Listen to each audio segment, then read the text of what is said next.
बिस्मिल्लाहिर्रहमानिर्रहीम।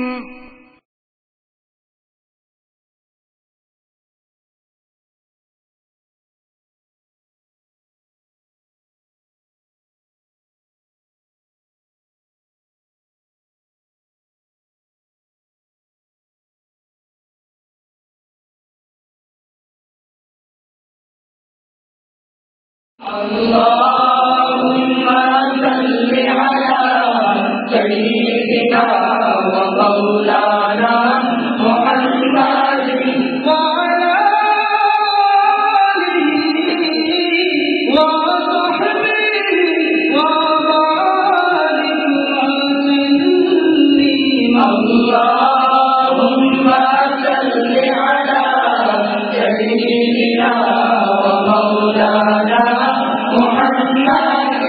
अल्लाहुम्मा सल्लि अला सय्यिदिना व मौलाना मुहम्मदिन। जो गले लगाए अदूक भी और रसूल मेरा रसूल है। जो गले लगाए अदूक भी और रसूल मेरा रसूल है। जो गले लगाए अदूक भी और रसूल मेरा रसूल है। कोई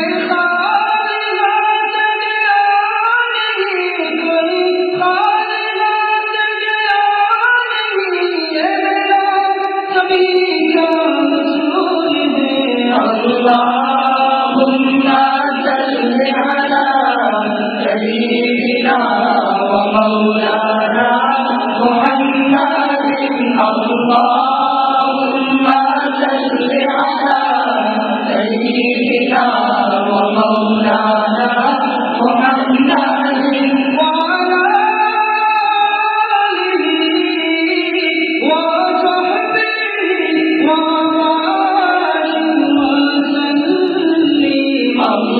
अल्लाहुम्मा सल्लि अला सय्यिदिना व मौलाना मुहम्मदिन। अल्लाहुम्मा सल्लि अला सय्यिदिना व मौलाना मुहम्मदिन। ओ नबी जो मेरा बना करे मेरी बख्शिशों के दुआ करे। ओ नबी जो मेरा बना करे मेरी बख्शिशों के दुआ करे। ओ नबी जो मेरा बना करे मेरी बख्शिशों के दुआ करे। मुझे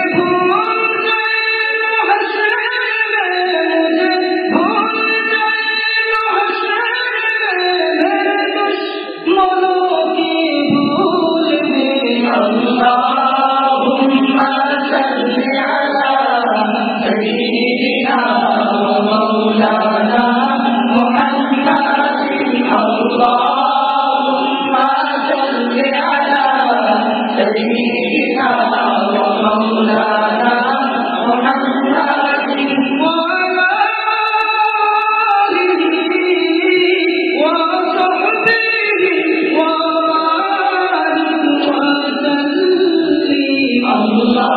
अल्लाहुम्मा सल्लि अला सय्यिदिना व मौलाना मुहम्मदिन। अल्लाहुम्मा सल्लि अला सय्यिदिना व मौलाना मुहम्मदिन। उसे कोई दर है न कोई हम है नबी का उनसे सदा करम। उसे कोई डर है न कोई हम है नबी का उससे सदा करम। उसे कोई डर है न कोई हम है नबी का उससे सदा करम। है तो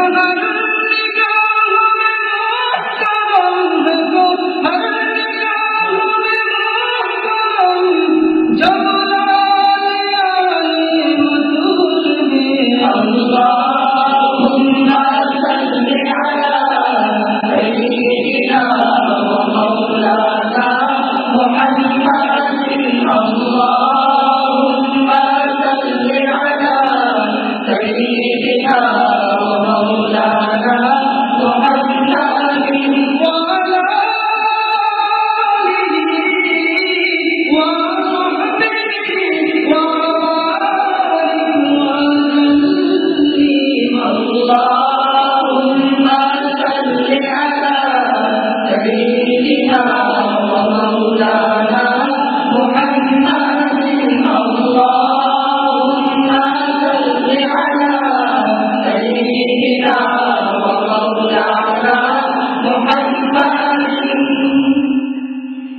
यही फैसले है शऊर के सदा गीत गाओ हुजूर से यही फैसले है शऊर के सदा गीत गाओ हुजूर से यही फैसले है शऊर के सदा गीत गाओ हुजूर से नहीं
সম্মানিত হাজিরিন, আজকে আমার আলোচনার শুরুতে এই হাদিসটাকে নিয়ে গবেষণা করে তিনি বললেন, মুসলমান তোমাদের কাছে এই তথ্য নাই, একজন মানুষ হাসি দেওয়ার পরে তার শরীর থেকে 3000 রোগ ভালো হয়ে যায়।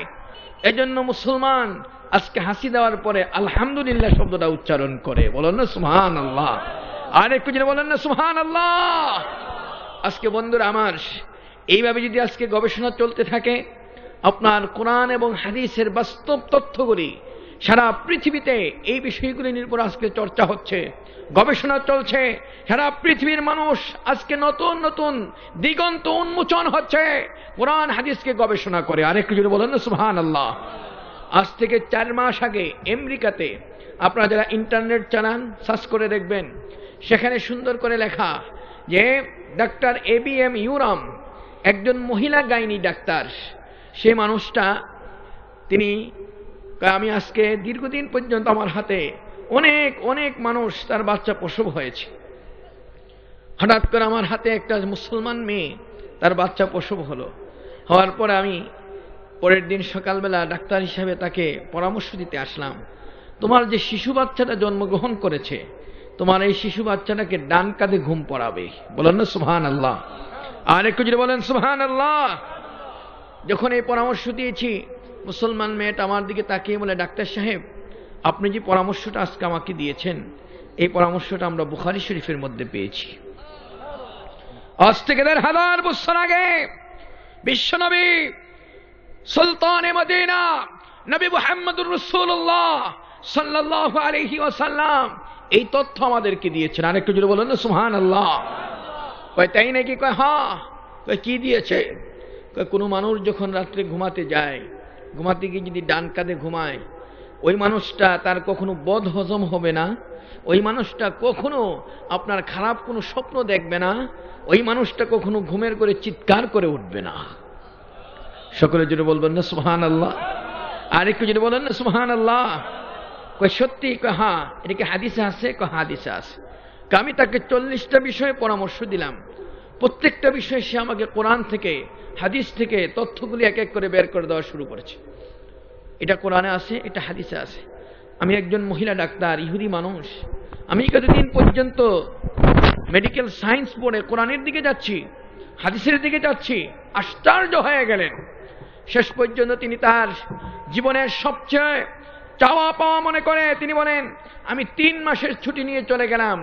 3 মাসের ছুটি নিয়ে কোরআনের সেই তথ্যগুলি এক পাশে, হাদিসটাকে আরেক পাশে রেখে, আর মেডিকেল সায়েন্সের থিওরিগুলি আরেক পাশে রেখে আমি যখন গবেষণা শুরু করেছি, আমি এমন চমৎকার তথ্য পেয়েছি যে আজকে মেডিকেল সায়েন্সের যতগুলি দিক হয়েছে, প্রত্যেকটা দিক কোরআন থেকে হাদিস থেকে রিসার্চ করে নেওয়া হয়েছে।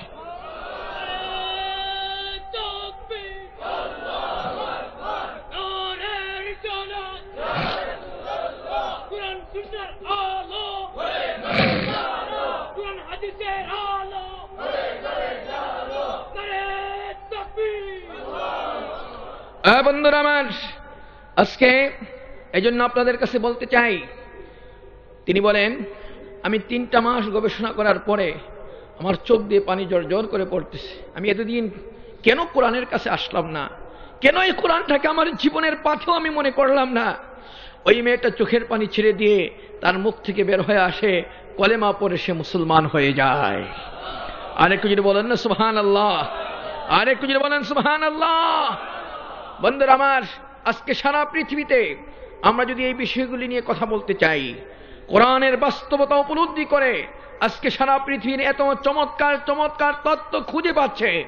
আপনাদের কাছে বলি, গত বছর যারা হজ করেছেন, আমরাও হজে গিয়েছিলাম, এভুলা একটা ভাইরাস, এই ভাইরাসের কারণে 40,000 হাদিস তারা হজে যেতে পারে নাই। এর আগে একটা সমস্যা আমাদের এই সারা পৃথিবীতে ছড়াচ্ছিল, সোয়াইন ফ্লু নামে। এই সমস্যার কারণে মানুষে কঠিন বিপদগ্রস্ত। আজকে এই ভাইরাসটা কোন জায়গা থেকে, সমস্ত ডাক্তাররা চিকিৎসাবিদ এক হয়ে তারা পরামর্শ দিয়েছে সোয়াইন ফ্লুর কোনো ওষুধ নাই, এটা শেষ চিকিৎসা হলো মরণ। বলেন না নাউজুবিল্লাহ। এই পৃথিবীতে মরার দায়িত্ব কার বলেন? হায়াত দেওয়ার মালিক কে? মৃত্যু দেওয়ার মালিক কে? জীবনের মালিক কে? সমস্ত ক্ষমতার মালিক কে? ডাক্তাররা যখন এই পরামর্শ সকলে মিলে বসলেন, যে এই তথ্য খুঁজতে খুঁজতে বললেন যে দেখো তো এই পৃথিবীর মধ্যে ধর্মীয় যত কিতাব আছে তার মধ্যে ব্যাপারে কোনো তথ্য আছে কিনা। খুঁজে দেখলেন, বাইবেল খোঁজা হলো, কোথাও নাই। বেদ খোঁজা হলো, সেখানে নাই। একজনে দাঁড়িয়ে বলেন, স্যার আমাদেরকে 2 দিনের সুযোগ দেন, আমরা একটু কোরআন শরীফ খুঁজে দেখি। আর যদি বলেন না সুবহানাল্লাহ। যখন কোরআন নিয়ে গবেষণা শুরু করলেন, দেখতেছেন কোরআনে আজ থেকে 1500 বছর আগে কোরআনে কারীমের মধ্যে আল্লাহ এই সোয়াইন ফ্লুর চিকিৎসা আল্লাহ কোরআনে দিয়েছেন। আর যদি বলেন না সুবহানাল্লাহ। হুজুর বলবেন কোথায়? আপনি কোরআন শরীফ খুলে দেখেন, এত চমৎকার কোরআন। আল্লাহ রাব্বুল আলামিন বলেন, হুররিমাত আলাইকুমুল মাইতাতু ওয়াদ-দামু ওয়া লাহমাল খিনজির। আর যদি বলেন না সুবহানাল্লাহ। আমি এই পৃথিবীর মধ্যে তোমাদেরকে শুকর খাওয়া চিরতরে হারাম করে দিয়েছি। শুকর খাওয়া যাবে না। শুকর কি খাওয়া জায়েজ আছে? আর যদি বলেন জায়েজ আছে।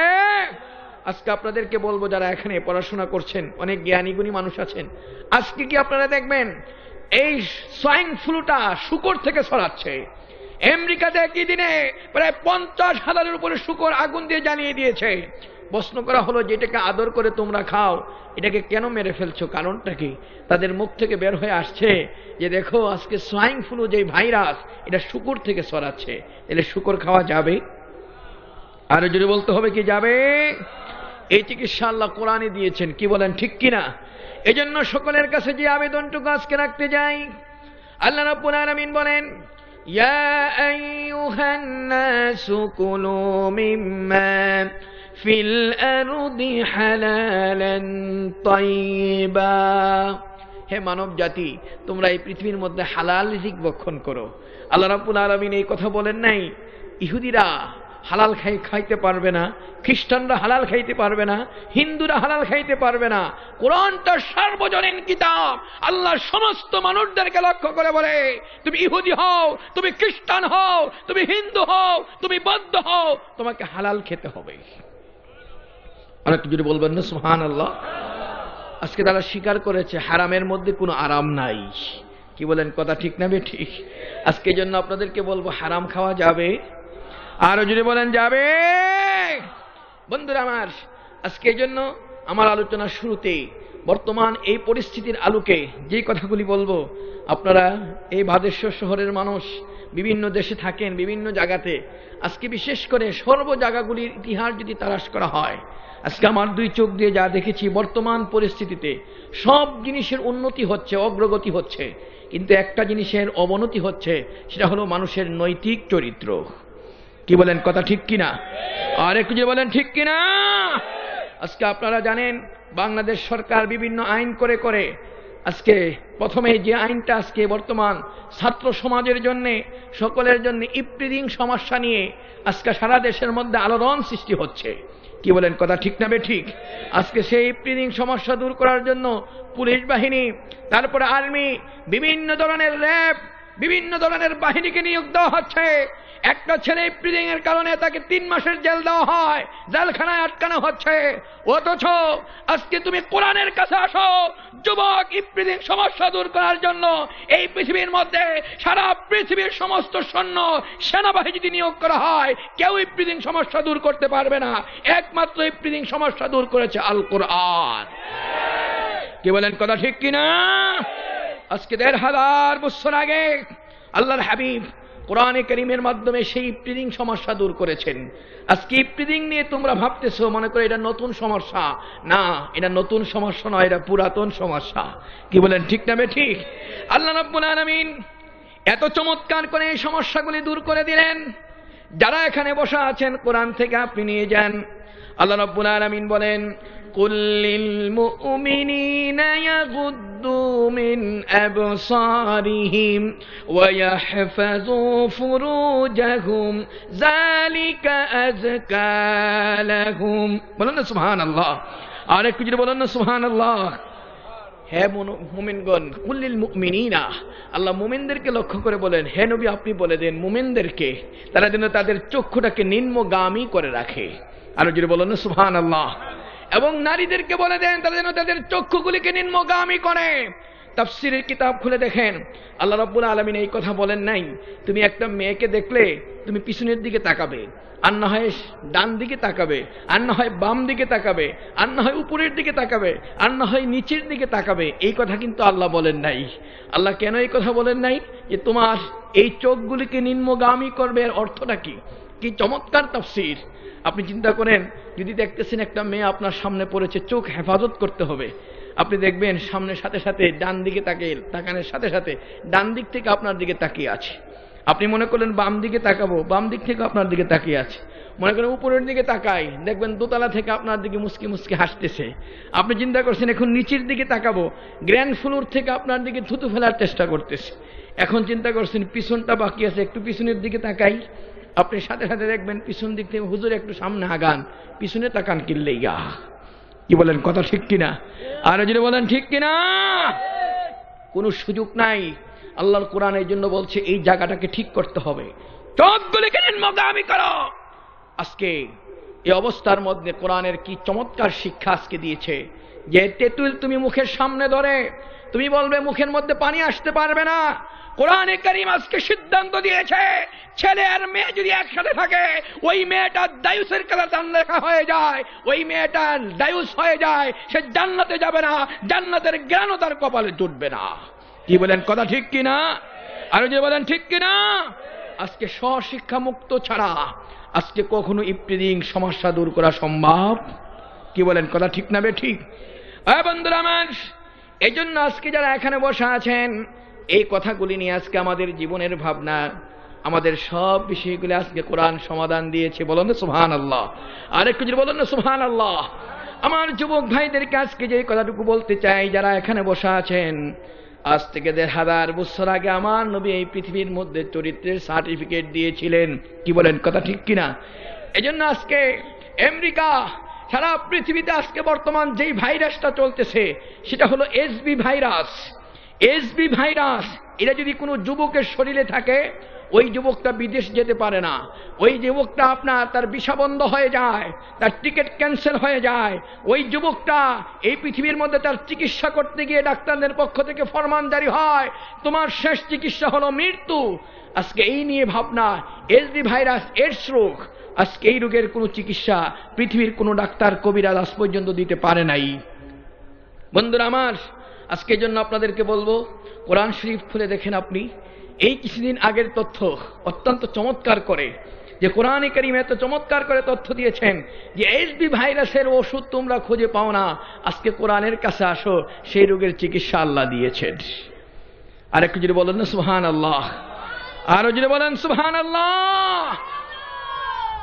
বন্ধুরা আমার, কোরআনে কারীমের মধ্যে আল্লাহ রাব্বুল আলামিন এত চমৎকার সুন্দর করে পৃথিবীতে চিকিৎসা দিয়ে দিলেন। আল্লাহ রাব্বুল আলামিন বলেন, ওয়ালা তাকরাবুজ জিনা ইন্নাহু কানা ফাহিশাতাও ওয়া সাআ সাবিলা। বলুন না সুবহানাল্লাহ। আর একটু যদি বলুন না সুবহানাল্লাহ। তোমরা জেনা ব্যভিচারের কাছেও যাবে না, এটা হলো একটা স্পষ্ট খারাপ কাজ। ওয়াসাআ সাবিলা, এই পথ যারা অবলম্বন করবে, আজকে আলেম ওলামারা এখানে আছেন, সাআ সাবিলা, সাবিলা শব্দটা না কেরা, যে কোনো পথ, এই জাতীয় যত পন্থা আছে, যত রাস্তা আছে, কেউ যদি অবলম্বন করে থাকে, সাআ, এটাই হলো তার জন্য নিকৃষ্ট পথ, ক্ষতিকর পথ, এটাই তার জন্য জীবনের ক্ষতি টেনে আনবে। আর একটু যদি বলেন না সুবহানাল্লাহ। কি চমৎকার করে বলে দিলেন। আজকে বলা হয়েছে এইডস রোগ কি কি কারণে হয়, এর মধ্যে তাফসির রুহুল মাআনি, তাফসির রুহুল বায়ান আপনি খুঁজে দেখেন, সেখানে লেখা আছে এইডস রোগের মধ্যে 1 নম্বর কারণ হলো জেনা ব্যভিচারের কারণে। কি বলেন, কথা ঠিক কিনা? জেনার কারণে এইডস রোগ হয়। দ্বিতীয় কারণ লিখতে গিয়ে সমকামিতার কারণে এইডস রোগ হয়। 3 নম্বর হলো মদ খাওয়ার কারণে এইডস রোগ হয়। আজকে যে মানুষটা আজকে সমাজের মধ্যে অধিক পরিমাণে ধূমপান করে, তার শরীরের মধ্যে এইডস রোগ হয়। কেউ যদি শরীরের মধ্যে সুই ঢুকায়, হোল্ডিং করে, ওই মানুষটার শরীরের মধ্যে এইডস রোগ হয়। আজকে বলেন তো দেখি, এই এইডস রোগের যে কারণগুলি আজ থেকে 1500 বছর আগে আমার আল্লাহ কোরআনে দিয়েছেন। কি বলেন, ঠিক কিনা? আরো যদি বলেন ঠিক কিনা। আজকে যারা এখানে বসা আছেন, এই জেনা ব্যভিচার এটা কি জায়েজ আছে? সকলের মুখে আসে নাই, কি জায়েজ আছে? আর একটু যদি বলেন জায়েজ আছে। বন্ধুরা আমার, তোমার চরিত্র এটা ধ্বংসের কারণ, এর মধ্যে এটা হলো জেনা ব্যভিচার করা। আজকে মদ খাওয়া, মদ খেয়ে রাস্তায় পড়ে থাকে, গাছের ধরে কয় বাবা বাড়ি চলো, বাবা বাড়ি চলো, গাছ তার বাপ হইস। কি বলেন, আসে না এরকম? রাস্তায় পড়ে থাকে, রাস্তায় হাঁটে, আর কয় ড্রেন, তুই এতদিন পর্যন্ত কিনারায় ছিলে, আজকে কেন রে মাঝখানে আইলি? বলেন ড্রেন বলে মাঝখানে গেছে। ড্রেন কি মাঝখানে গেছে? তার ট্রান্সমিটার খারাপ হয়ে গেছে। কি বলেন, ঠিক কিনা? তার অবস্থা খারাপ। আপনাদের কাছে বলতে চাই, এমন মানুষ আছে কিনা আমাদের সমাজের মধ্যে? আজকে মেডিকেল সায়েন্স প্রমাণ করেছে, যারা মদ খায় 35 বছর পর্যন্ত তার শরীরে শক্তি পায়। 35-এর পরে আস্তে আস্তে শরীরে যত কোষ আছে সবগুলি মরে যায়। 40-এর কোঠায় যখন তার জীবনটা গিয়ে পৌঁছে, ওই মানুষটাকে যদি আপনি প্রশ্ন করবেন, ভাই তোমাকে বিশ্ব সুন্দরী এনে দেবো, তুমি কি রাজি আছো? বলবে না। আস্তে করে মুচকি হাসি দিয়ে দূরে সরে যাবে।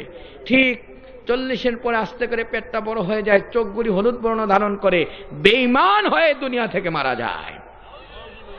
আর যদি বলবেন না নাউজুবিল্লাহ, আর যদি বলেন নাউজুবিল্লাহ, তাহলে মদ খাওয়া যাবে? সকলের মুখে আসে নাই, কি যাবে? বন্ধুরা আমার, এই জন্য ডাক্তারের কাছে আপনি যাবেন, ডাক্তার সুন্দর করে আপনার দিকে তাকিয়ে কয়েকটা ওষুধ লিখে দিয়ে নিচে লিখে দিবে, এই যুবক, তোমার স্বভাব চরিত্রটা ভালো করো, তোমার চরিত্রটাকে ঠিক করো। আরো যদি বলেন না সুবহানাল্লাহ, আরেকটু যদি বলেন না সুবহানাল্লাহ।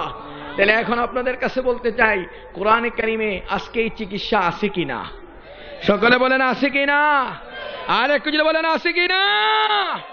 এই জন্য বর্তমান মেডিকেল সায়েন্স যেখানে গিয়ে তারা ব্যর্থ হচ্ছে, সেখানে তারা কোরআনের দ্বারস্থ হচ্ছে, তাদের তত্ত্ব সব বিষয়গুলি কোরআন তাদেরকে সমাধান দিয়ে দিচ্ছে। আর একটু যদি বলেন না সুবহানাল্লাহ। বন্ধুরা আমার, আজকে যারা এখানে বসা আছেন, আপনাদের খেদমতে বলে যাই, এতদিন পর্যন্ত ওয়াজ করেছি থিওরিক্যাল, আজকে কিছু প্র্যাকটিক্যাল আপনাদের কাছে কথা বলবো, যে বিষয়গুলি বাস্তবতা। আজকে তো চমৎকার। এতদিন পর্যন্ত মানুষ আল্লাহর কাছে দোয়া করেছে। আমাদের সমাজে এই ভাইরাস এখন কিছু আসছে, এই সিলেটের জমিনে হয়তো কিছু কম, সারা দেশের মধ্যে সেই ভাইরাসটা ছড়াচ্ছে। সেই ভাইরাস হলো দোয়া করা যাবে না। কি বলেন, আছে কিনা? বলে দোয়া করলে খাওয়া যাবে না, খাইলে দোয়া করা যাবে না। আশ্চর্য ব্যাপার, ঢাকা শহরের অলিতে গলিতে বাপ্পার জন্য একটু দোয়া করবে না, দোয়া করা যাবে না। আর দোয়া করলে খাওয়া যাবে না, ইসালে সওয়াব করা যাবে না। এগুলি কি মানা যাবে বলেন? আর একটু যদি বলেন মানা যাবে। অথচ দোয়ার ব্যাপারে হাদিস এত বেশি আসছে, আল্লাহর নবী নিজে দোয়া করেছেন, বলো না সুবহানাল্লাহ। সাহাবীদের জন্য দোয়া করেছেন, নিজের জন্য দোয়া করেছেন, আল্লাহর হাবিব যুদ্ধের ময়দানে দোয়া করেছেন। শুধু দোয়াই করে নাই, দোয়া করতে গিয়ে রাসূল হাত উঁচু করেছেন। আপনারা হাদিস শরীফ খুলে দেখেন, বদরের যুদ্ধে আল্লাহর হাবিব, বদরের ময়দান যখন শুরু হয়ে গেল যুদ্ধ, ওই মুহূর্তটার মধ্যে তিনি যুদ্ধের আগ মুহূর্তে গিয়ে আল্লাহর কাছে দোয়া করতেছিলেন। দোয়া করতে গিয়ে এরকম হাত উঁচু করেছেন। বুখারী শরীফ জিলদে সানিতে আসছে, আল্লাহর হাবিব দোয়া করতে গিয়ে এরকম আল্লাহুম্মা নশুদ, আল্লাহুম্মা নশুদ, আল্লাহুম্মা নশুদ। আবু বকর সিদ্দিক বলেন, আন্নী রাআইতু বিকা কাতিফাইয়া, আমি নবীর কাতকুলিটা পর্যন্ত দেখতে পেয়েছি। আমি আল্লাহর নবীকে বলেন, হুজুর হাত নামান, আল্লাহ আপনার দোয়া কবুল করে নিয়েছেন।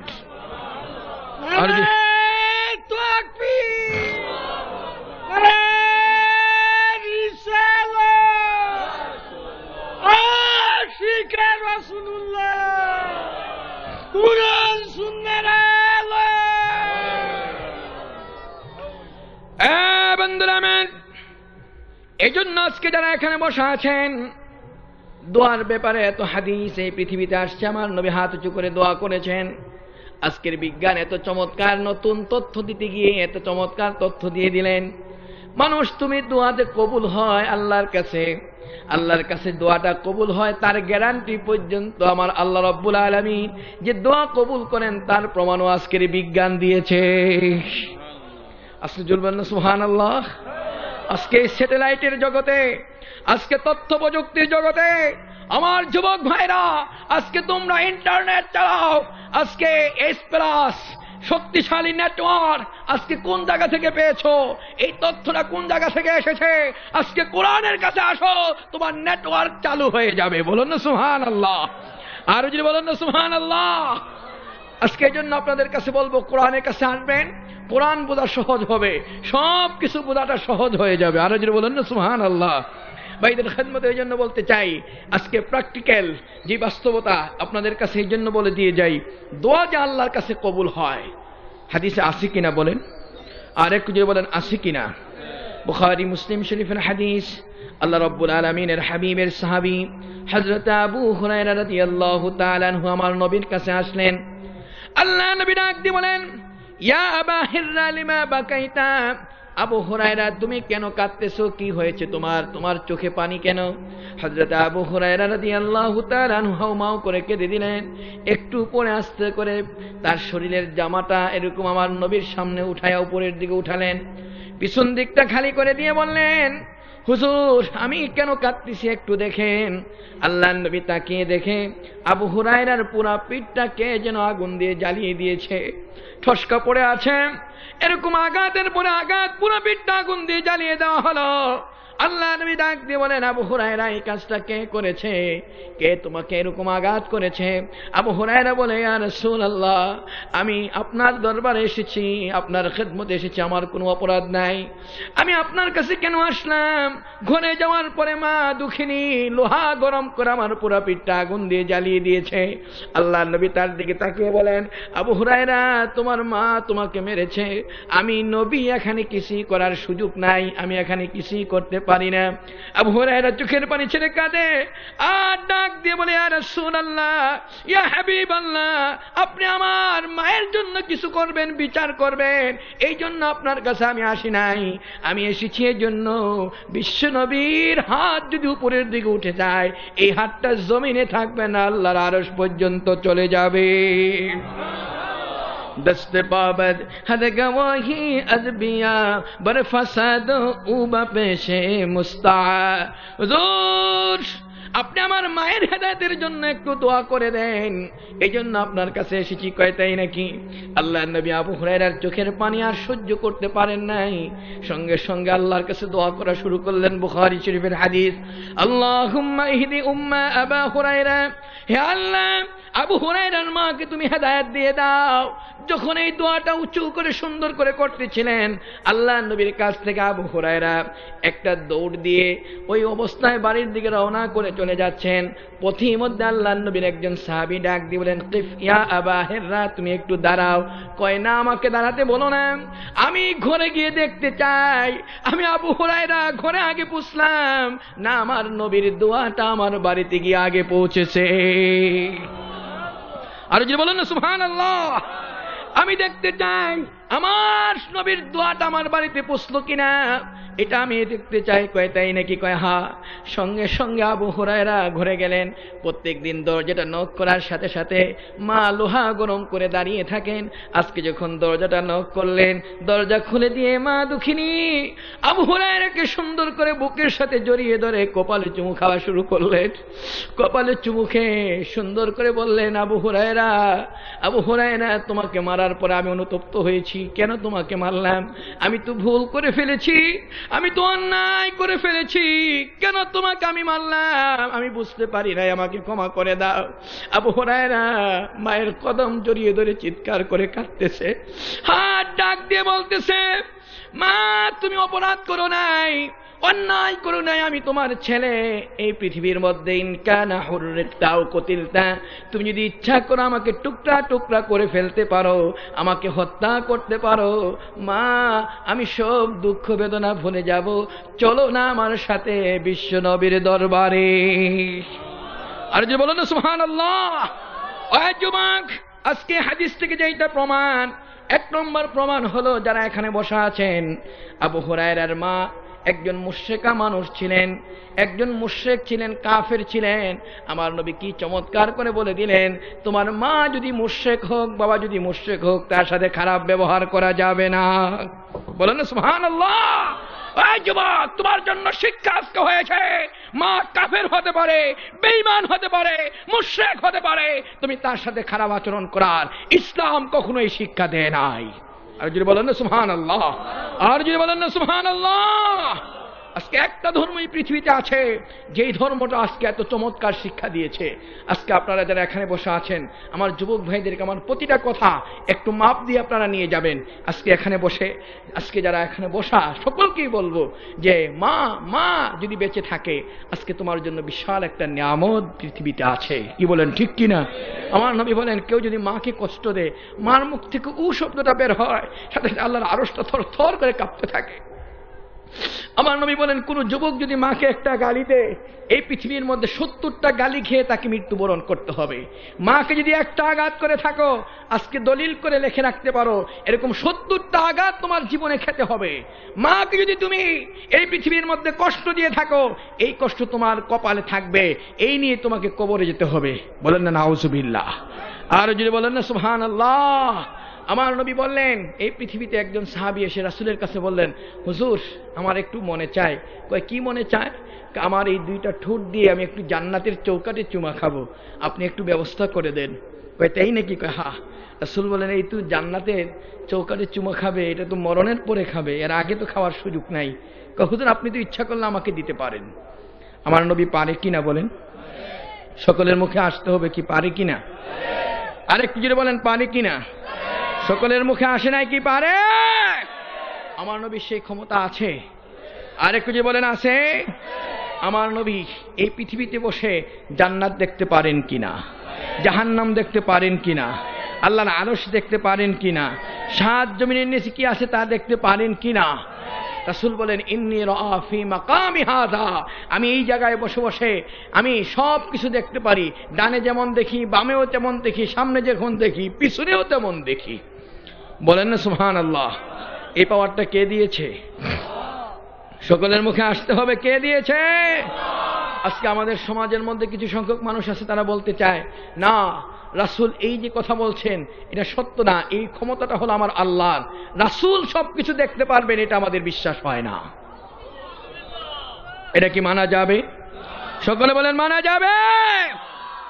আজকে এই জন্য আপনাদেরকে বলে যাই, বন্ধুরা আমার, এই সমস্ত কথাগুলি বলে আজকে সমাজের মধ্যে ফিতনা ছড়ানো হচ্ছে। আমার যুবক ভাইদেরকে আজকে এই জায়গায় হুঁশিয়ার করে দেয়, আউলিয়া কেরামের এই জমিন, আল্লাহর ওলিরা এই জমিনকে আবাদ করেছে। আজকে শাহজালাল আলী আমিনী মুজাহিদ রহমাতুল্লাহ আলাইহি শুয়ে আছেন, আজকে শামসুল উলামা ফুলতুলি হুজুর শুয়ে আছেন, বিস্কুটি হুজুর শুয়ে আছেন। এই জমিন আল্লাহর ওলিদের দ্বারা আবাদ হয়েছে। এই জমিনের মধ্যে এরকম বেদাতি কথা এটা কখনো চলবে না। কি বলেন, ঠিক না বে ঠিক? আর যে বলেন ঠিক কিনা? আজকে আপনাদের কাছে আমার আলোচনার এই অবস্থায় বলতে চাই, রাসূলের পাওয়ারটা কে দিয়েছে? সকলে বলেন কে দিয়েছে? তারা দলিল খুঁজে পায় না, তারা বলে এই ক্ষমতা রাসূলকে দিয়েছেন।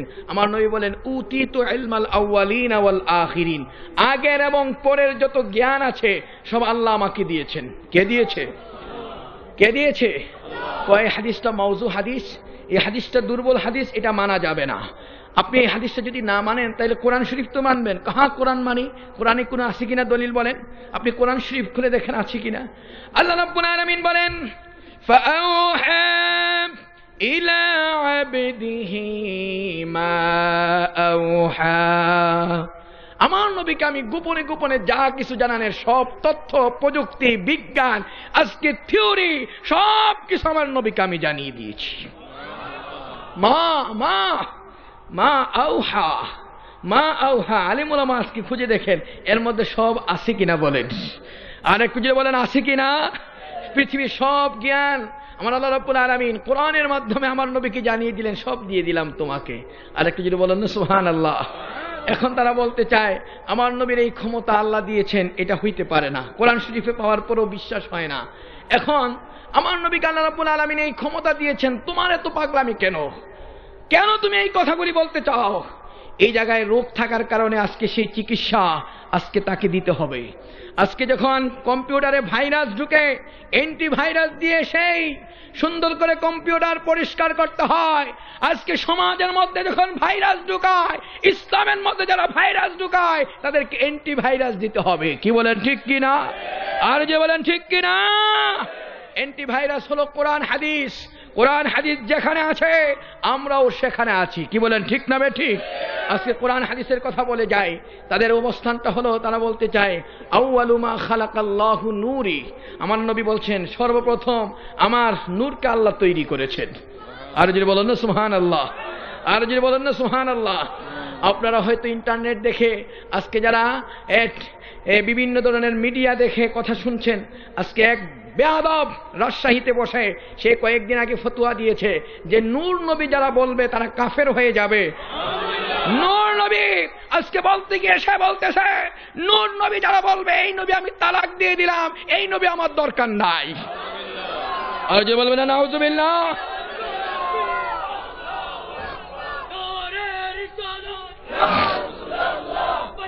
ইমান বাঁচাও দেন, সাহেব কিবলার দিন দেন, সাহেব কিবলার দিন দেন, বাঁচাও ইমান বাঁচাও দেন। বিশ্ব নবীর দুশমনরা হুঁশিয়ার সাবধান, নূর নবীর দুশমনরা হুঁশিয়ার সাবধান। নারে তাকবীর। বন্ধুরা আমার এই কথাগুলি বলে সমাজের মধ্যে ফিতনা তৈরি করে বলতে চায় নূর নবী বলা যাবে না। অথচ আমার এই দুই চোখ যেতগুলি তাফসির পড়ার সুযোগ হয়েছে, সবচেয়ে সুন্দর তাফসির লিখতে গিয়ে জালালউদ্দিন সুয়ুতী রাহমাতুল্লাহ আলাইহি তার তাফসির দুররে মনসুরের মধ্যে হাদিসটুকু তিনি নকল করেছেন যে আউয়ালু মা খালাকাল্লাহু নূরি ওয়া কুল্লু শাইইন মিন নূরিল্লাহ। তিনি বলেন এই পৃথিবীর মধ্যে আল্লাহ আমার নূরকে তৈরি করেছেন, আর প্রত্যেকটা বস্তু যা কিছু হয়েছে সব আমার নূরের উসিলায় হয়েছে। আর যে বলেন না সুবহানাল্লাহ। আজকে আপনি তাফসির খুলবেন সব পেয়ে যাবেন, কোরআন খুলবেন সব পেয়ে যাবেন। আজকে তুমি নূর খুঁজে পাও না। আমার নবী যে নূর নবী, আজকে নূর নবী বলতে তোমার কাছে কষ্ট হয়। আজকে আল্লাহর হাবিব আমার নবীর নূরকে প্রথম তৈরি করেছেন বলে এটা হাদিসটা জাইফ হাদিস, মাউজু হাদিস। জাবির ইবনে আব্দুল্লাহ এই হাদিসটা বর্ণনা করেছেন, এটা মানা যাবে না। কয় তাই নাকি? কাহা এলে কোরআন শরীফ তুমি মানবা? কাহা কোরআন শরীফ মানবো, দলিল দেন একটা। কোরআন শরীফ থেকে যখন দলিল দেওয়া হয় তখন মুস্কি হাসি দিয়ে আস্তে করে চলে যায়। তখন ওই রোগটা যখন নিবারণ হওয়ার জন্য মুনাফিকের খাসলত থাকার কারণে তখন আর এই দিকে আসে না। কি কথা বুঝতে পেরেছেন? আজকে কোরআন শরীফের মধ্যে কি চমৎকার করে আল্লাহ বলেন লা শারীকা লাহু وبذلك أمرت وأنا أول المسلمين। বলেন না সুবহানাল্লাহ। আউয়ালু মা খালাকাল্লাহু নূর যদি বলতে তোমার কষ্ট লাগে তাহলে কোরআনের কাছে আসো। আমার আল্লাহ রাব্বুল আলামিন বলেন আমার নবী কারো তার সাথে শরীক করেন না। লা শারীকা লাহু ওয়া বিযালিকা উমিরতু, আমি যা নির্দেশ দিই তা তিনি পালন করেন। ও আনা আউয়ালুল মুসলিমিন, আর আমার নবী বলেন আমি হলাম সর্বপ্রথম মুসলমান। সুবহানাল্লাহ। সর্বপ্রথম মুসলমান কে? আমার নবী। আর যদি বলতে হবে কে? বাবা আদম ছিল না, কিছুই ছিল না, কিছুই বলতে কিছুই নাই, তখন আমার নবী মুসলমান। আর যে বলেন না সুবহানাল্লাহ।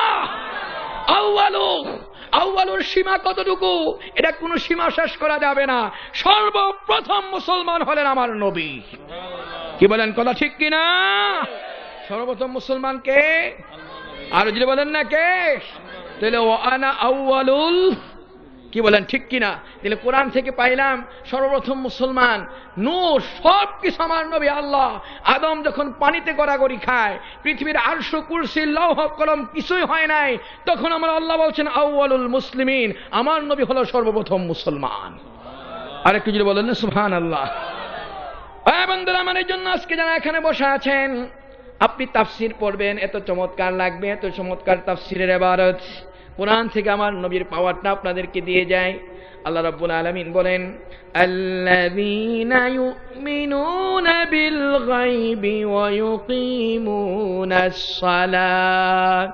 এই পৃথিবীর মধ্যে যারা গায়েবের প্রতি বিশ্বাস স্থাপন করবে, নামাজ প্রতিষ্ঠা করবে। কি সুন্দর করে তাফসীর করেছেন, 170টা তাফসীর আজকে জগতের মধ্যে আপনারা খুঁজবেন। আজকে গিয়ে ইউমিনুনা বিল গায়েব, গায়েব লিখতে গিয়ে সেখানে লেখছেন গায়েব মানে হলো আল্লাহ, গায়েব মানে হলো ফুলসিরাত, গায়েব মানে হলো হাসরের ময়দান, গায়েব মানে হলো আরশ কুরসি, গায়েব মানে হলো লৌহে মাহফুজ, গায়েব মানে হলো কবর, গায়েব মানে হলো হাসর। বলুন না সুবহানাল্লাহ।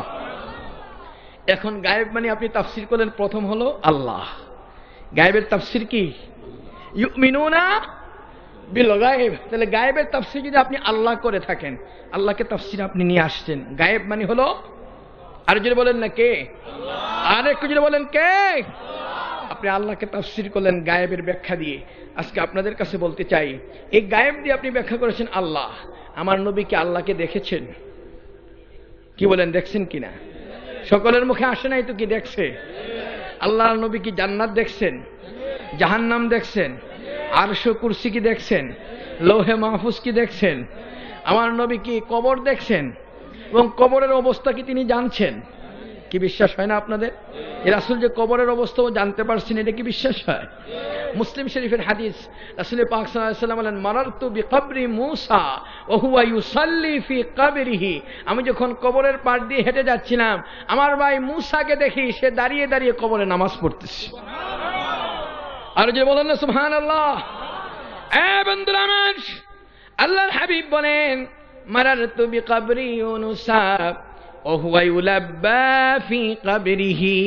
আমি যখন আমার ভাই ইউনুসের কবরের পাশ দিয়ে হেঁটে হেঁটে যাচ্ছিলাম, আমি ওই অবস্থায় দেখতে পেলাম ইউনুস নবী কবরের মধ্যে সেরকম তালবিয়া পড়ে, লাব্বাইক আল্লাহুম্মা লাব্বাইক, লাব্বাইক লা শারীকা লাক লাব্বাইক, ইন্নাল হামদা ওয়ান নি'মাতা লাক ওয়াল মুলক লা শারীকা লাক। বলেন না সুবহানাল্লাহ।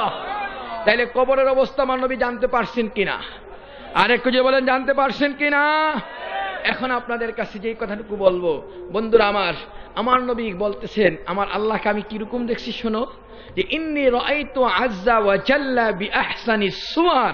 আমি শুধু আমার নবীকে, আল্লাহকে আমি দেখি নাই, আমার আল্লাহকে আমি সর্ব উত্তম আকৃতিতে আমি দেখেছি। আমার নবী আল্লাহকে দেখছেন কিনা? আরো যদি বলেন দেখছেন কিনা? সর্বোত্তম আকৃতিতে কে দেখেছেন? আমার নবী দেখছেন কিনা বলেন। এখন আপনি কি বলবেন যে আল্লাহ রাব্বুল আলামিনকে গায়েবের ব্যাখ্যা করলেন, তাহলে আমার নবী যে গায়েব জানেন তার প্রমাণ কোরআনে আছে কিনা বলেন। আর যে বলেন আছে কিনা। তুমি পাওয়ার খুঁজে পাও না, আজকে তোমাকে পাওয়ার নিতে হবে কোরআন থেকে। আজকে ধার করে নিয়ে যাও।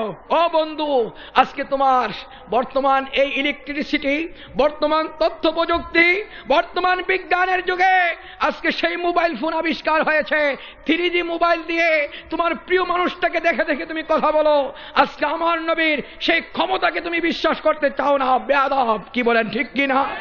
আর যে বলেন ঠিক কিনা। আজকে আপনাদের কাছে আমি প্রমাণ একটু পরে দিচ্ছি। আজকে এই জন্য কোরআন থেকে আপনাকে ধার করে নিতে হবে। কি বলেন, ঠিক না বে ঠিক? আজকে আমার নবী বলেন গায়েব, এই সম্পর্কে আমার আল্লাহ আমাকে যা জানিয়েছেন আমি সব জানি। বলেন না সুবহানাল্লাহ। আর যে বলেন না সুবহানাল্লাহ। এখন বলবেন হুজুর হাদিস থেকে দলিল দিলেন, কোরআন থেকে একটু দলিল দেন আমার আল্লাহ যে আমার নবীকে দেখছেন, আমার নবী যে আল্লাহকে দেখছেন তার প্রমাণ আছে কিনা। আল্লাহ রাব্বুল আলামিন কোরআন এত চমৎকার করে দান করে দিলেন। আল্লাহ রাব্বুল আলামিন বলেন, সুম্মা দানা ফাতাদাল্লা ফাকানা কাবা কাউসাইনি আও আদনা। আর যে বলেন সুবহানাল্লাহ। সুম্মা দানা ফাতাদাল্লাহ, দানা ফাতাদাল্লাহ।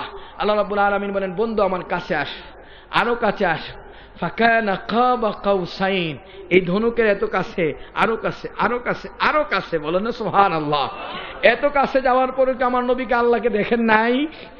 সকলে বলতে হবে কি দেখছি কিনা। আর যে বলেন দেখছি কিনা।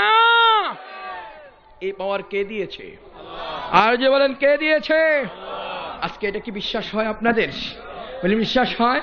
বন্ধুরা আমার, নবীর ক্ষমতা আজকে আপনাদের কাছে আমি, যেহেতু এই রবিউল আউয়াল মাসে প্রোগ্রামটা চলছে, এজন্য আজকে আপনাদেরকে যারা ইন্টারনেট চালাচ্ছেন, ফেসবুকে আপনারা দেখতে পেয়েছেন গত এই মাসের প্রথম শুরুতেই সৌদি আরবের গ্র্যান্ড মুফতি, সে এত বড় বেয়াদব, সে লিখতে গিয়ে বলেছে মুসলমানরা যারা ঈদ মিলাদুন নবী পালন করে থাকে, মুখ থেকে যারা ঈদ মিলাদুন নবীরা উচ্চারণ করে, তারা হলো ইহুদিদের দূষর, তারা হলো খ্রিস্টানদের মামাতো ভাই, মাস্তাতো ভাই।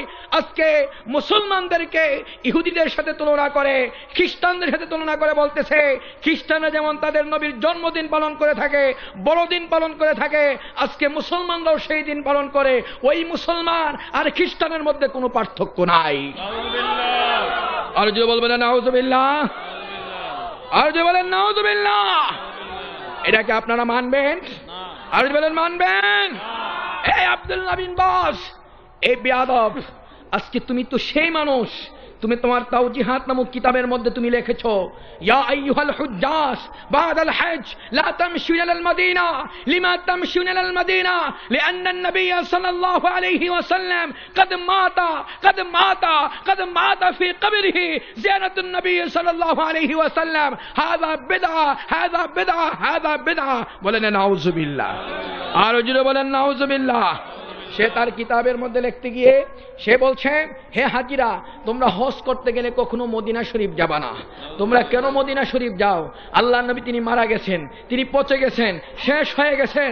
আল্লাহ নবীর কবর জিয়ারত করাটা বেদাত, বেদাত, বেদাত। এটা কি মানা যাবে?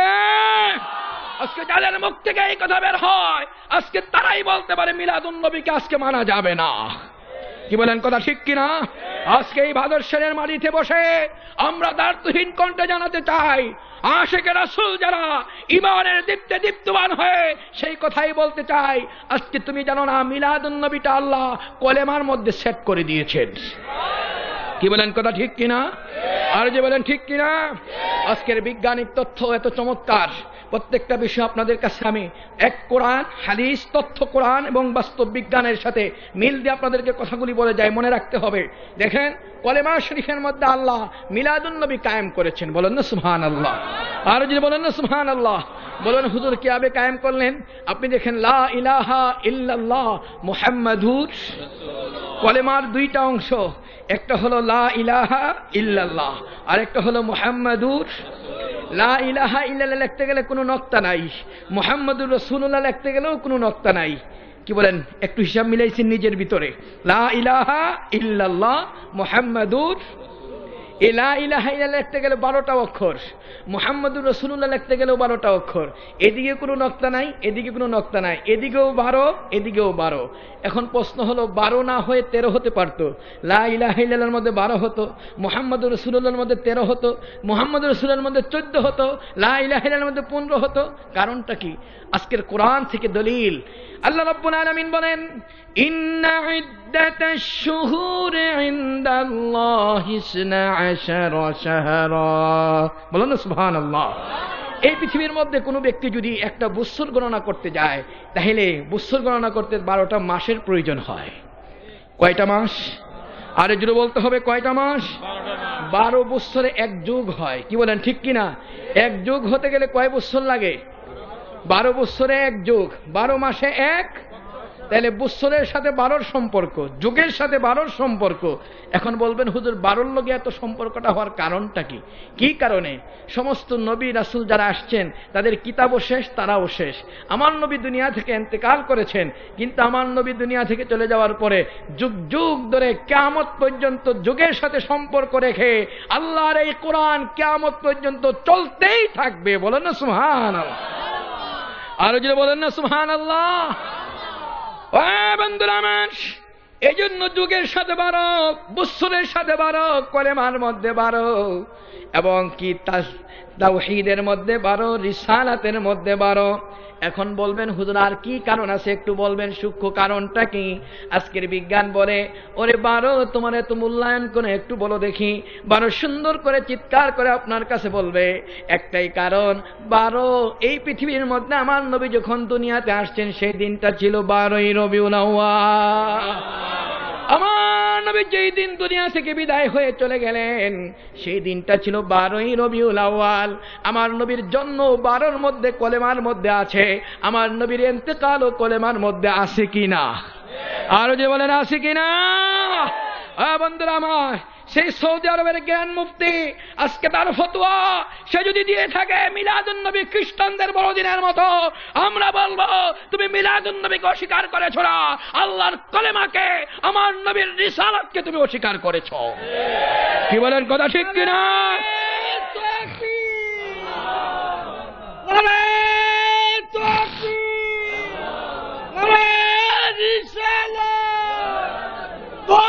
নবীর দুশমনেরা, সাহাবীদের দুশমনেরা, আল্লাহর ওলিদের দুশমনেরা, ইসলামের দুশমনেরা।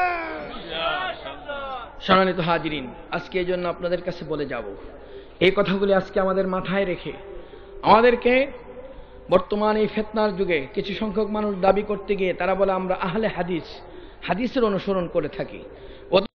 পৃথিবীর কোন কিতাবের মধ্যে এই কথা আপনি খুঁজে পাবেন না। রাসূল বলছেন আলাইকুম বিহাদিসি, তোমরা হাদিসকে অনুসরণ করো, হাদিসকে মানো।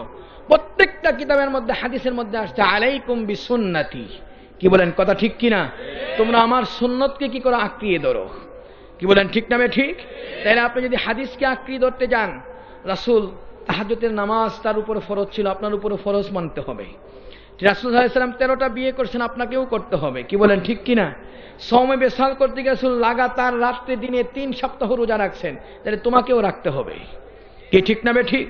তাহলে তুমি হাদিসের এক অংশ মানো আর এক অংশ মানতে পারো না, কারণটা কি? বন্ধুরা আমার, আজকে এই জন্য আপনাদেরকে বলবো, এই সমাজের ভাইরাস, এই জন্য আমরা বুক ফুলিয়ে পরিচয় দিই আমরা আহলে সুন্নাত ওয়াল জামাত। কি বলেন, কথা ঠিক কিনা? আর যে বলেন ঠিক কিনা? আজকে আপনাদের কাছে বলে দিয়ে যাই, শত সিদ্ধ ফতোয়া সারা পৃথিবীর মধ্যে আমাদের হানাফি মাযহাবের সবচেয়ে বড় ফতোয়ার কিতাব রদ্দুল মুখতার, যেই ফতোয়ার কিতাব লিখতে গিয়ে সমস্ত আলেম ওলামারা একমত হয়ে সেই ফতোয়া দিয়েছেন। আজকে আমার নবী দুনিয়ায় থাকতে যেমন সিদ্ধান্ত দিতেন, দুনিয়ায় থাকতে যেমন আল্লাহ নবীর ক্ষমতা ছিল, দুনিয়ায় থাকতে আল্লাহ নবীর যেমন পাওয়ার ছিল, যেমন ভাবে তিনি কাজ করেছেন, ইন্তেকালের পরেও তার হুকুম দেওয়া, তার ক্ষমতা এখনো সমান সমান সমান। কি বলেন, কথা ঠিক না ঠিক? ফতোয়া আপনি দেখেন, أن حرمة النبي صلى الله عليه وسلم بعد موته كان كمن في حياته وتعظيمه وسيرته। বলেন সুবহানাল্লাহ। আর একটু যদি বলেন সুবহানাল্লাহ। আমার নবীর জীবদ্দশায় যেরকম ভাবে তিনি ফতোয়া দিয়েছিলেন, আজকে ইন্তেকালের পরে সেরকম ফতোয়া দিতে পারেন কিনা? সকলের মুখে আসতে হবে, কি পারেন কিনা? আরো যে বলেন পারেন কিনা? এখন বলবেন হুজুর কেমন পারেন?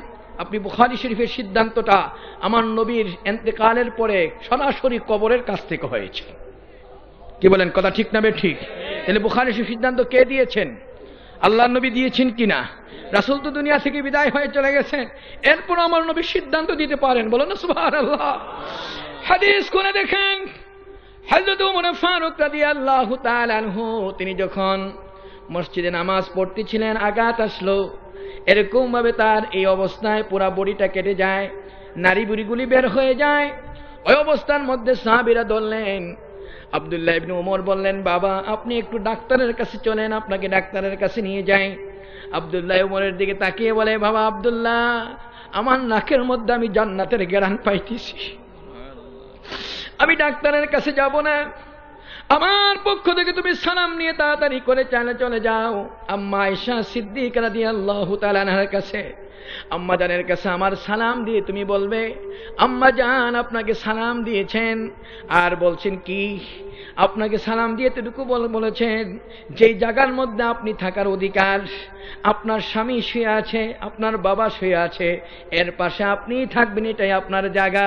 কিন্তু আমি ওমর আমার পক্ষ থেকে সালাম দিয়ে বলবে, আপনার ভাই ওমর এতটুকু দাবি করেছে, আপনি যদি অনুমতি দেন আল্লাহর নবীর কদমের পাশে, আপনার বাবার কদমের পাশে আমি ওমর একটু জায়গা চাই। আয়েশা সিদ্দিকা যখন এই খবর পাইলেন, চোখের পানি ছেড়ে দিয়ে আব্দুল্লাহ ইবনে উমরের কাছ থেকে সালাম গ্রহণ করে বলেন, বুখারী শরীফের হাদিস, আল্লাহি লা তুআসসিরুন্না আলাইয়া গায়রি, যেই জায়গার অধিকারটা আমি আয়েশার ছিল, সেই জায়গার মধ্যে আমার ভাই উমরকে আমি প্রাধান্য দিয়ে দিলাম। আর যদি বলেন না সুবহানাল্লাহ, আর যদি বলেন না সুবহানাল্লাহ। ওমর শহীদ হয়ে গেলেন। ওমরকে নিয়ে সুন্দর করে কবর করা হলো আমার নবীর কদমের কাছে, আবু বকরের কদমের কাছে যখন কবর করা হলো, কবরের পরে আয়েশা সিদ্দিকার কাছে অনুমতি আনতে গেলেন। আমি অনুমতি দিয়েছি আয়েশা, একটু যাও আল্লাহর নবীর কবরের পাশে রেখে, উমরকে রাখার পরে তোমরা দাঁড়াও, আল্লাহর নবীর রওজার পাশে দাঁড়িয়ে অনুমতি নাও। আমার নবী যদি অনুমতি দেয় আমার কোনো আপত্তি নাই। আর যে বলেন সুবহানাল্লাহ। যখন ওই জায়গায় চলে গেলেন, উমরকে পাশে রেখে আল্লাহর নবীর সামনে দাঁড়িয়ে একবার, দুইবার, তিনবার অনুমতি নেওয়া হলো। সঙ্গে সঙ্গে কবর থেকে আওয়াজ আসছে, আমার বন্ধুকে তাড়াতাড়ি করে আবার পাশে রেখে দাও। আর যদি বলেন না সুবহানাল্লাহ। আমার নবী সেই সিদ্ধান্ত দিতে পারেন কিনা? আর বলেন পারেন কিনা? এই ক্ষমতা কে দিয়েছে? আর যে বলেন কে দিয়েছে? আজকে এই 3G মোবাইল, আজকে তুমি বিশ্বাস করতে পারো, আমার নবীর ক্ষমতাকে বিশ্বাস করতে পারো না। রাসূল সাল্লাল্লাহু আলাইহি ওয়াসাল্লাম এর সাহাবী, আল্লাহর নবীর সাহাবী জাফরিন তাইয়ার মুতার যুদ্ধে 3 জন সেনাপতির নাম, 4 জনের নাম ঘোষণা করেছিলেন। যায়েদ রাদিয়াল্লাহু তাআলা আনহু, জাফর ইবনে আবি তালেব, আব্দুল্লাহ ইবনে রাওয়াহা, 3 জন এক এক করে ঘরে গেলেন। গিয়ে যায়েদ ঘর থেকে বিদায় নিয়ে আসছেন। রাসূল যেহেতু প্রথম নামটা আমার ঘোষণা করেছে, আমি আজকে যুবক, স্ত্রী ঘরের ভিতর থেকে ডাক দিয়ে বলে, স্বামী একটু ঘরে আসেন, শেষবারের মতো চেহারাটা একবারে দেখি। আস্তে করে স্বামীকে বললেন, স্ত্রী বললেন, আমি এখন ঘরে যাব না, স্বামী হিসাবে তোমার সাথে পরিচয় হবে হাসরের ময়দানে। আর যে বলেন না সুবহানাল্লাহ। ছেলেগুলি পিছন দিক থেকে আব্বু আব্বু করে চিৎকার করে কাঁদতেছিলেন। হযরত জাফর ওই অবস্থার মধ্যে যায়েদ আস্তে করে ঘর থেকে চলে আসলেন। দ্বিতীয় নম্বরের সেনাপতি হযরত জাফর ইবনে আবি তালেব, তিনি নতুন বিয়ে করেছিলেন, ভাসুর ঘর এখনো হয় নাই। আল্লাহ নবী যুদ্ধের জন্য ডেকেছেন, চলে আসছেন। ঘরে গেলেন, যাওয়ার পরে চিন্তা করলেন, এখন যদি স্ত্রীর দিকে তাকাই হয়তো মায়ায় জড়িয়ে যাব। ঘরের বাহির থেকে বললেন, তোমার সাথে দেখা হবে হাসরের ময়দানে। কয়, স্বামী একবারও আপনার চেহারাটা দেখলাম না, একটা বার দেখে রাখি, কোটি কোটি মানুষের মধ্যে আপনাকে আমি বেছে বেছে নিয়ে যাব। দ্বিতীয় নম্বরের সেনাপতি জাফর চলে গেলেন। তৃতীয় নম্বরের সেনাপতি আব্দুল্লাহ ইবনে রাওয়াহা যুদ্ধের ময়দানে চললেন। বন্ধুরা আমার, বুখারী শরীফের হাদিস, ওই অবস্থার মধ্যে যখন যুদ্ধ শুরু হয়ে গেল, আল্লাহর নবীর সাহাবীর যায়েদ শহীদ হয়ে যান। এরপরে সাথে সাথে হযরত জাফর ইবনে আবি তালেব মুতার যুদ্ধে ইসলামের ঝান্ডাটা তুলে ধরলেন। যখন যুদ্ধ শুরু হলো, যুদ্ধ করতেছিলেন, ডান হাতটা শহীদ হয়ে যায়, বাম হাতে ইসলামের ঝান্ডাটা ধরলেন। বাম হাত শহীদ হয়ে গেল, মুখ দিয়ে কামড়ে ইসলামের ঝান্ডাটাকে ধরে রাখলেন। ডান পাওটা শহীদ হয়ে গেল, পড়ে গেল। ওই অবস্থার মধ্যে আঘাতের পরে আঘাত আসছে, দাঁতে কামড়িয়ে ইসলামের ঝান্ডাটা উপরে রাখলেন। আব্দুল্লাহ ইবনে রাওয়াহা এসে সুন্দর করে ইসলামের ঝান্ডাটাকে ধরলেন। ওই অবস্থায় জাফর দুনিয়া থেকে বিদায় হয়ে চলে গেলেন, শহীদ হয়ে গেলেন। বলেন না সুবহানাল্লাহ। एक हाथ में तलवार है, एक हाथ में कुरआन है, कुव्वत बजू है गर्जन कुव्वत माही है। हजरत জাফর ওই অবস্থায় শহীদ হওয়ার পর আমার নবী মদিনা শরীফ, দীর্ঘ সময় রাস্তা, 3 মাসের দূরত্বের পথ। ওই অবস্থার মধ্যে আল্লাহ নবী মদিনা শরীফ সাহাবীদের সামনে বসান। আল্লাহ নবী সাহাবীদেরকে ডাক দিয়ে বলেন, সাহাবীরা শুনে রাখো, আমি এমন একটা সময় দাঁড়িয়েছি, এমন একটা অবস্থায়, আমি 2 চোখ দিয়ে দেখতেছি আমার জাফর জান্নাতের পাখি হয়ে এক ডাল থেকে আরেক ডালের মধ্যে সে দৌড়াচ্ছে। আমি জাফরকে প্রশ্ন করলাম, তোমার জীবনের কি বাসনা একটু বলো দেখি। বুখারী শরীফের হাদিস আপনি খুলে দেখেন, জাফর চিৎকার মানে বলতেছে, ইন উহিয়া ওয়া ইন উকতালা, ইন উহিয়া ওয়া ইন উকতালা। আমি যুবক, আমাকে যদি আবার এরকম মৃত্যু দেওয়া হয়, আমাকে যদি আবার এরকম জীবিত করা হতো, আমি আবার দিনের জন্য এরকম শহীদ হয়ে যেতাম। আমাকে যদি আরেকবার জীবিত করা হতো, আরেকবার শহীদ হতাম। আরেকবার যদি জীবিত করা হতো, আরেকবার শহীদ হতাম। বলো না সুবহানাল্লাহ। আজকে আপনাদের কাছে এই কথা বলা উদ্দেশ্য নয়, যেটা বলা উদ্দেশ্য, এত দূর থেকে একটা সেকেন্ডের মধ্যে আমার নবী যদি জাফরের খবরটা মদিনা শরীফ সমস্ত সাহাবীদেরকে দিতে পারেন, জান্নাতের অবস্থা যদি জানতে পারেন, আজকে আল্লাহর নবী দুনিয়া থেকে বিদায় হয়ে চলে গেছেন, আজকে সোনার মদিনা থেকে এই বাদরশরের জমিনে বসে নবীকে সালাম দেয়, দুরূদ পড়ি, আমার নবী দেখতে পারেন কিনা? আজ বলেন পারেন কিনা? আজকে বন্ধুরা আমার, তুমি ধীরে ধীরে যে মোবাইলকে বিশ্বাস করতে পারো, আজকে আমার নবীর এই ক্ষমতা। এই জন্যই তো রাসূল বলছেন, মান সাল্লা আলাইয়া ওয়া রাদ্দাল্লাহু রূহি ওয়া আনা আজাবতু লাহু ওয়া সাম্মাহু ওয়া মুসাম্মাহু। পৃথিবীর যে প্রান্ত থেকে আমার কোন উম্মত যদি আমাকে সালাম দেয়, দুরূদ পড়ে, আমি সোনার মদিনা থেকে তার সালামের জবাবই দেই না। আমি তাকে চিনি, তার বাবার নাম জানি, তার মায়ের নাম জানি, কোন জায়গায় বসে সালাম দিয়েছে, পুরো অ্যাড্রেসটা আমি দেখতে পাই। আর যদি বলেন সুবহানাল্লাহ। আজকে সেই নবীর প্রেম ভালোবাসা আমাদের দরকার আছে কিনা? আর একটু যদি বলেন আছে কিনা? সম্মানিত হাজরিন, আজকে এই জন্য আপনাদের কাছে বলবো, সময়ের সাথে তাল মিলিয়ে আজকে পৃথিবীতে আমার নবীর স্লোগান বুলুকে বুলুকে সর্বত্র চলছে। আল্লাহ নবীর সেই আদর্শটাই আজকে আউলে কেরাম বুজুর্গানে দিন তারা এই জমিনে বাস্তবায়ন করেছেন। কি বলেন ঠিক কিনা? আর যে বলেন ঠিক কিনা? আজকে আপনাদের কাছে এই জন্য বলতে চাই, আল্লাহ নবীর সেই বাস্তবতা এখনো আল্লাহওয়ালা যারা, আল্লাহর বন্ধু যারা এতদিন পর্যন্ত স্বপ্ন যুগে দেখে রাসূলের কাজ হয়েছে, আজকে বাস্তবতা দেখে আপনাদেরকে একটু দলিল দিয়ে যাই। আজকে আপনাদেরকে বলবো যে আমরা নবীর মাধ্যমে সিদ্ধান্ত এখনো হতে পারে। আজকে আমাদের এই সিলেটের জমিনের আমাদের গর্ব, সারা বাংলা আলেমুল আমাদের অহংকার। আর শামসুল উলামা আমাদের ফুলতুলি হুজুর কেবলা রাহিমাহুল্লাহু তাআলা নাওয়ালাল্লাহু মারকাদাহু ওয়া জাআলাল জান্নাতা মাসওয়াহু। আমি গত বছর যখন আপনার ইন্ডিয়াতে গিয়েছি, আজকে সেই আদম খাকি রহমাতুল্লাহ আলাইহির সেই মাজারের পাশে প্রথম যখন দারুল কেরাত শুরু হয়ে থাকে, ওই জায়গায় প্রায় 100 জন মানুষ জমা হয়ে গেলেন। তারা বললেন, হুজুর দারুল কেরাতের সূচনা এখানে হয়েছে, এই জায়গায় বসে আল্লাহর নবী সরাসরি স্বপ্ন যুগে দেখিয়েছেন, এখান থেকে কাজ শুরু হয়েছে।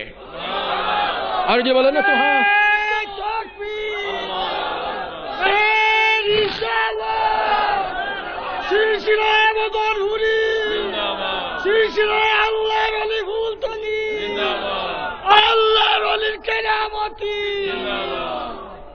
সম্মানিত হাজরিন, তাহলে আল্লাহর ওলিদের এই ক্ষমতা আছে কিনা? আরো যদি বলেন আছে কিনা? আজকে আলেম ওলামারা এখানে আছেন, অনেক ফাজেল কামেল মাদ্রাসা, কামেলে একটা হাদিসের কিতাব আমরা পড়াই, সেই কিতাবটার নাম ফিকহুস সুনানি ওয়াল আসার, যা লিখেছেন আল্লামা আমিমুল ইহসান রহমাতুল্লাহ আলাইহি, যিনি বাইতুল মুকাররমের খতিব ছিলেন, সর্বপ্রথম খতিব। ঢাকা আলিয়া মাদ্রাসার একজন মুহাদ্দিস ছিলেন, হেড মাওলানা ছিলেন। তিনি এই কিতাবটা লিখতে গিয়ে আল্লাহর নবীর হাদিসগুলি লেখেন। লিখতে লিখতে তিনি আসরের নামাজের পরে কাঁদতেছেন আর হাদিস লিখতেছেন। আমার চোখটা ঘুরিয়ে যখন আমার দরজার দিকে দেখলাম, আমি দেখি সুন্দর চেহারার আকাশের সূর্যটা যার চেহারার সামনে মলিন হয়ে যায়, এমন একজন লোক আমার ঘরের ভিতরে আস্তে আস্তে করে ভিতরে ঢুকতেছে। আমি তাকানের সাথে সাথে বললেন, তুমি যার জন্য চোখের পানি ছেড়ে ছেড়ে হাদিস লেখছো, সেই হাদিসের ধারক বাহক, যার হাদিস লেখছো, আমি মদিনা থেকে তোমার কাছে চলে আসছি। আর যে বলেন না সুবহানাল্লাহ। আল্লাহ নবীকে ধরে ওই অবস্থায় তার মাথায় হাত বুলিয়ে বললেন, আনতা আহইয়াইতা সুন্নতি, তুমি আমার সুন্নতকে জিন্দা করেছো। আমি দোয়া করি সারা পৃথিবীর মানুষের কাছে তোমাকে আল্লাহ জীবিত রাখো। সম্মানিত হাজরিন, আজকে এই আলোচনা যদি করতে চাই, রাত কি রাত শেষ হয়ে যাবে, দিন কি দিন শেষ হবে। আমার এই জায়গার মধ্যে এত সুন্দর তথ্য আছে, আমি আজকে বলার সুযোগ নাই। আপনাদেরকে আল্লাহ যদি সুযোগ করে দেয়, কোনো দিন এসে বলবো। আমি অনেক দূরে গিয়ে, কালকে আমার ক্লাস, আমি থাকতে পারবো না, অনেক তাড়াতাড়ি করে যেতে হবে। আমি এই জন্য এশার নামাজের পরপরই সবার কাছে অনুরোধ করেছিলাম আমাকে একটু সুযোগ দেন। আমি যেহেতু এই মাহফিলটা কালকে নেওয়ার জন্য মাহফিল কর্তৃপক্ষ অনেক অনুরোধ করেছেন, আমি নিতে পারি নাই। আজকে আমার এতটুকু শুক্রবার, আজকে আমার যেতেই হয়। এই জন্য আপনাদের সকলের কাছে দোয়া চেয়ে আমি এখনই বিদায় নেব। আপনারা সকলে দোয়া করবেন এবং বাস্তবতার সাথে আজকে আমরা যে হক সিলসিলার উপরে আছে, হক আকীদার উপরে আছি, এটার উপর আমরা মৃত্যু পর্যন্ত যত ভাইরাস চতুর্দিক থেকে আমাদের কাছে আসবে, যত ধরনের আজকে এই সিলেট ভূমিকে যেন কোনো ধরনের ভাইরাস গ্রাস করতে না পারে, সেদিকে খেয়াল রাখতে হবে। আল্লাহর ওলিরা যেখানে, আমরা আছি সেখানে। কি বলেন ঠিক কিনা? আর যে বলেন ঠিক কিনা? কোরআন হাদিস যেখানে, আমরা আছি সেখানে। কি বলেন, ঠিক না বেঠি? আজকে এই জন্য আমরা সে আমলগুলি করব এবং বাস্তবতার নিরিখে কোরআন হাদিসকে বাস্তবতা উপলব্ধি করে আইডল হিসাবে, মডেল হিসাবে আজকে পৃথিবীর মানুষের কাছে উপহার দিয়েছে আল্লাহর ওলিরা। সেই বাস্তব নমুনাটা আমাদের জীবনে বাস্তবায়ন করো। আল্লাহ যেন আমাদের সকলকে কবুল করেন, বলেন আমিন। সকলে বলেন আমিন। সকলে মুহাব্বতে দুরূদ শরীফ পড়েন, সাল্লাল্লাহু।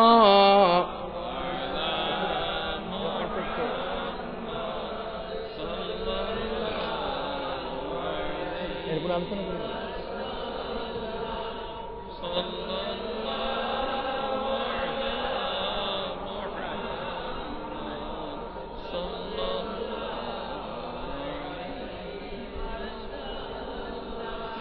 मैं आशिक मौला हूँ मेरे इश्क निराला, मैं आशिक मौला हूँ मेरे इश्क निराला, जुमला जहाँ जिसके तजल्ली से उजाला, मैं सूरत यूसुफ का नहीं चाहने वाला, कायस की मानंद नहीं आशिक लैला, सल्लल्लाहु।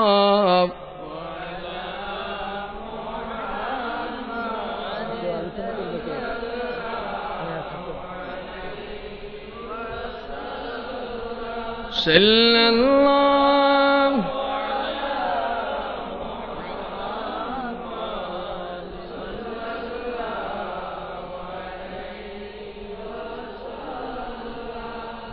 সম্মানিত হাজিরিন, সকলের কাছে দোয়া আছে। আমি যেহেতু অনেক দূরে যাব, আপনারা সকলে খাস করে দোয়া করবেন। কি দোয়া করবেন তো সকলে? আমার রাস্তা অনেক দূর, এখান থেকে প্রায় 500-600 কিলোমিটার দূর, এত দূরে যেতে হবে। এই জন্য সকলের কাছে আবেদন রেখে, দোয়ার আবেদন রেখে এখানেই বিদায় নিচ্ছি। একটু আমিও দোয়া চাই, আপনারাও আমার সাথে একটু দোয়া। আল্লাহুম্মা আমিন। ربنا ظلمنا أنفسنا وإن لم تغفر لنا وترحمنا لنكونن من الخاسرين ربنا فاغفر لنا ذنوبنا وكفر عنا سيئاتنا وتوفنا مع الأبرار اللهم اغفر لنا ولوالدينا رب ارحمهما كما ربياني صغيرا رب ارحمهما كما ربياني صغيرا রব্বুল আলামিন। আল্লাহ দুদিন ব্যাপী আজকে এই জলসায় প্রথম দিন শেষ সময় আল্লাহ তোমার শাহী দরবারে আমি গুনাহগার হাত বাড়ালাম, আলেম ওলামারা হাত বাড়িয়েছে, আশিক রাসূলের হাত বাড়িয়েছে। আল্লাহ দয়া করে সকলের হাতগুলি তুমি কবুল আর মঞ্জুর করে নাও। আল্লাহ আজকে সানে সাবের মাহফিলে যা আয়োজন আর ইন্তজাম হলো, তাসবিহ তাহলিল জিকির আজকার দুরূদ ও সালাম মিলাদ ও কিয়াম সমস্ত দোয়ার হাদিয়া লক্ষ লক্ষ গুণ বৃদ্ধি করে মক্কার মতি মদিনার জুটি দুকুলের সাথে প্রাণের নবী কলেজার নবী নবী মুহাম্মদুর রাসূলুল্লাহ সাল্লাল্লাহু আলাইহি ওয়াসাল্লামের রওজা মুবারকে সোনার মদিনায় পৌঁছে দাও। আম্বিয়া আলাইহিস সালাতু ওয়াস সালাম, সাহাবায়ে কেরাম, আউলিয়া কিবার, বুজুর্গানে দ্বীন, সালিহিন, যাকিরিন, শাকিরিন, আরিফিন, মুহাদ্দিসিন, মুফাসসিরিন, ফুকাহা, উদাবা, নুদাবা, আয় আল্লাহ সকলের আরোহর উপরের হাদিয়া পৌঁছে দাও। আল্লাহ খাস করে বাংলার জমিনে সোনাকান্দার এই বারিস্তারাপুর কুলের জমিনে আল্লাহ খাস করে মাবুদ গো এই পূর্ণভূমি আউলিয়া কেরামের আবাদ করা জমিন, শাহজালাল, শাহপরান সহ 360 আউলিয়া আল্লাহ আমাদের পাশে শুয়ে আছেন, বিস্কুটি হুজুর কেবলা রহমাতুল্লাহ আলাইহি। আল্লাহ এই জমিন যাদের দ্বারা আবাদ হলো, আল্লাহ আমাদের সকলের প্রাণের মানুষ, হৃদয়ের মানুষ, আয় আল্লাহ ফুলতুলি হুজুর কেবলা রহমাতুল্লাহ আলাইহি ওনার রূহ মুবারকের হাদিয়া পৌঁছে দাও। রব্বুল আলামিন সারসিনার জমিনে তোমার ওলিরা শুয়ে আছেন, তাদের রূহ মুবারকের হাদিয়া পৌঁছে দাও। মাবুদ আজকে যারা বসা, যাদের মা নাই, যাদের বাবা নাই, দাদা নাই, দাদি নাই, আপনজন এতিম, আল্লাহ দয়া করে সকলের আব্বা আম্মার কবরের হাদিয়া পৌঁছে দাও। মাবুদ গো জীবনভর গুনাহ করেছি, পাহাড় পরিমাণ গুনাহ নিয়ে তোমার দরবারে হাত বাড়ালাম। আয় আল্লাহ আমাদের জিন্দেগির গুনাহগুলি মাফ করে দাও। আল্লাহ আমাদের উপরে খাস রহমত আর বরকত নাজিল করে দাও। আসমানি বালা, জমিনি বালা, হাওয়াই বালা, জিসমানি বালা, মুসিবত থেকে আমাদেরকে হেফাজত করো আল্লাহ। যার মনে যে আশা আছে আল্লাহ পূরণ করে দাও, যার মনে যে ব্যথা আছে আল্লাহ দূর করে দাও। ও মাবুদ, রাত যত গভীর হয় দুনিয়ার অফিস তত বন্ধ হয়। আল্লাহ তোমার কাছে আমরা আবেদন করি, আমাদেরকে খালি হাতে ফেরত দিও না আল্লাহ। বন্ধু, সন্তান যদি না কাঁদে মার দুধে জোশ মারে না, আসমান যদি ডাক না দেয় জমিনে বৃষ্টি হয় না, বান্দার চোখের পানি যদি না আসে রে বাবা, আল্লাহর রহমতের এসকেও জোশ মারে না। তিনটা চোখের জন্য জাহান্নামের আগুন হারাম। আইনুন বাকাত মিন খাশিয়াতিল্লাহ, যে চক্ষুটা আল্লাহর ভয়ে এক ফোঁটা পানি ছেড়ে দেয়। আজকের মাহফিলে বসে মনটা নরম করে, দিল নরম করে, আল্লাহর হাবিবের কথা স্মরণ করে চক্ষু বন্ধ করে দু ফোঁটা পানি ছেড়ে দাও। আর দুইটা হাত উঁচু করে চিৎকার করে আল্লাহরে ডাক দাও, ইয়া আল্লাহ। সকলে জোরে ডাক দাও, ইয়া আল্লাহ। আরো জোরে ডাক দাও, ইয়া আল্লাহ, ইয়া আল্লাহ। আল্লাহ আমার যুবকের হাত বাড়িয়েছে, আল্লাহ ছোট মনির হাত বাড়িয়েছে, আলেম ওলামার হাত বাড়িয়েছে। আল্লাহ কারো হাত তুমি নষ্ট করো না আল্লাহ, কারো হাত খালি হাতে ফেরত দিও না আল্লাহ, কাউকে খালি হাতে ফেরত দিও না আল্লাহ। আল্লাহ আমাদের সকলকে তুমি কবুল করো আল্লাহ। ও বন্ধু, ও বন্ধু, মরে যাব, কোনো আফসোস নাই। রাস্তাঘাটে ইমান হারা বেঈমান করে মাইরো না আল্লাহ, বেঈমান করে মাইরো না আল্লাহ। যেদিন মৃত্যুর কুলে ঢলে পড়ে যাব, পাশে দাঁড়িয়ে ছেলেগুলি আব্বু আব্বু বলে ডাকবে, আমি নাই নাই, চারদিকে ঘোষণা হয়ে যাবে, চারদিকে ঘোষণা হবে, বেঈমান বানাইয়া কবরে ডাক দিও না আল্লাহ, বেঈমান বানাইয়া কবরে ডাক দিও না আল্লাহ। শেষ মুহূর্তে, শেষ সময়, শেষ জবানে আল্লাহ তুমি জারি করে দিও মধুমাগা তাওহীদের বাণী, লা ইলাহা ইল্লাল্লাহু মুহাম্মাদুর রাসূলুল্লাহ। সকলে মুহাব্বতে একটু দাঁড়িয়ে সালাম দেন, ইয়া নবী।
সালাম দিতে বরকতি আপনার কদমে ইয়া নবী সালাম আলাইকা ইয়া রাসূল সালাম আলাইকা ইয়া হাবিব সালাম আলাইকা সালাওয়াতুল্লাহ আলাইকা আমাদের মরণেরি কালে নবী আপনাকে কাছে পেলে থাকবে না মরণ যন্ত্রণা ইহাই আমাদের কামনা ইয়া নবী সালাম আলাইকা ইয়া রাসূল সালাম আলাইকা ইয়া হাবিব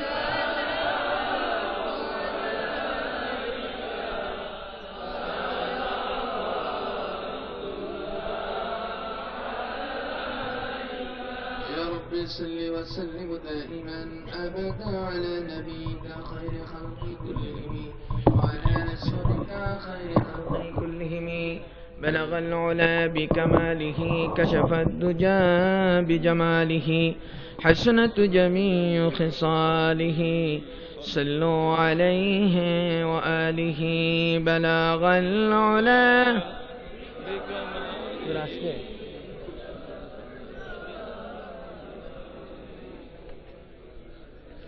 حسنت جميع خصاله صلوا عليه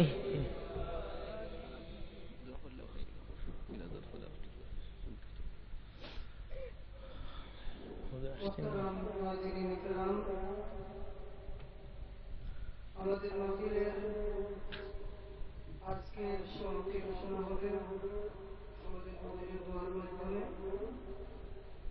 আগামীকাল আমরা একটি মাহফিল আরম্ভ